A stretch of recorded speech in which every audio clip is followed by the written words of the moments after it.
జగన్మోహన్ రెడ్డి పరిపాలన ఆంధ్రాలో పోయినా కూడా జగన్మోహన్ రెడ్డి తాలూకా అనుయాయులు, కార్యకర్తలు, అభిమానులు ఎవరైనా కానివ్వండి, ఆ రచ్చ మానలేదండి. ఇంకాను 5 ఏళ్ల పరిపాలనలో చాలా రచ్చ జరిగింది, మర్డర్లు జరిగాయి, రక్తపాతం జరిగింది, ఇంటా బయట సొంత మనుషులను కూడా చంపేశారు, చాలా ఘోరమైనటువంటి పనులు చేశారు. కానీ ఆయన అధికారం నుంచి ఎళ్లగొట్టిన జనం బుద్ధి రాకుండా ఆయన పోస్టర్లు పెట్టుకొని శబరిమల వెళ్ళిన వాళ్ళు తలకాయలు నరుకుతామని చెప్పి రఫ అని దొరిపోతు నరికి ఆ తలకాయ రక్తం ఏమో జగన్మోహన్ రెడ్డి విగ్రహాన్ని పావనం చేస్తున్నారంటే జగన్మోహన్ రెడ్డి ఆలోచించుకోలే. నువ్వు రక్త చరిత్ర కలిగినటువంటి వ్యక్తి అనేది అందరికీ తెలుసు. ఆ రక్త చరిత్రకి ఎక్కడో దగ్గర పులి స్టాప్ పెట్టాల.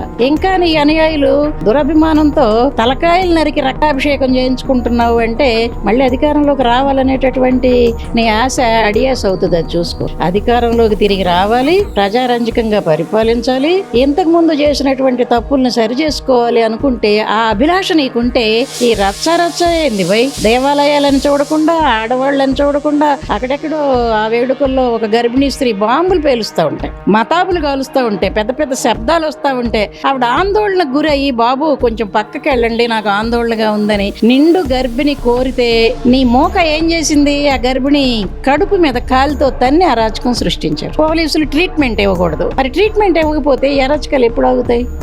పోలీసులు ఎందుకు ట్రీట్మెంట్ ఇస్తున్నారు? ఏ చట్టాలు కూడా వీళ్ళని అదుపు చేయలేకపోతున్నాయి, ఏ కోర్టులు కూడా వీళ్ళని అదుపు చేయలేకపోతున్నాయి. కాబట్టి వాళ్ళకి తెలిసిన పద్ధతుల్లో ఆపటానికి అరాచకాలను పనిచేస్తున్నాయి. నువ్వు అలాగ కార్యకర్తలను రెచ్చగొట్టి జనం మీద కొదిలి అరాచకాలు సృష్టించి వాళ్ళు పోలీసులతో తన్నులు దీని కేసులు పెట్టించుకునేటట్లు చేస్తావా?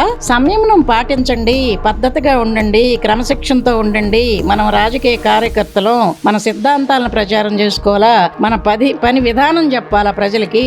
అంతే తప్ప అరాచకమైనటువంటి చేష్టలు వద్దు అని చెప్పి అప్పీల్ చేస్తావా? ఒక రాజకీయ నాయకుడిగా నీ విజ్ఞతకే మేము వదిలేస్తున్నాం. ఇది ఆడవాళ్ళని చూడకుండా, పిల్లలను చూడకుండా, ఇళ్ళు తగలబెట్టిన కేసులు, పబ్లిక్ గా బజార్లో కార్యకర్తల్ని, ఆపోజిట్ పార్టీ కార్యకర్తలు నరికిన కేసులు, ఈ సొంత చిన్నాన్ని నరికినటువంటి రక్త చరిత్ర నీకు పోకుండానే ఇవన్నీ నువ్వు విస్తరిస్తుంటే ఏమనుకుంటున్నావు?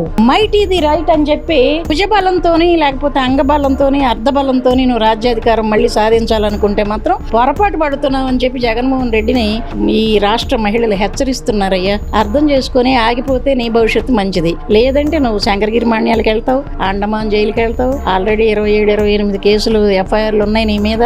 మరి డబ్బులు పెట్టి కొనేసి లీగల్ ప్రాసెస్ని అబ్యూజ్ చేస్తున్నావు. ఏదో ఒక రోజు నువ్వు జైలుకి వెళ్ళటం ఖాయం. పర్మనెంట్ గా తిరిగి జనారణ్యంలోకి రాలేవు నువ్వు. అది నా అభిప్రాయం.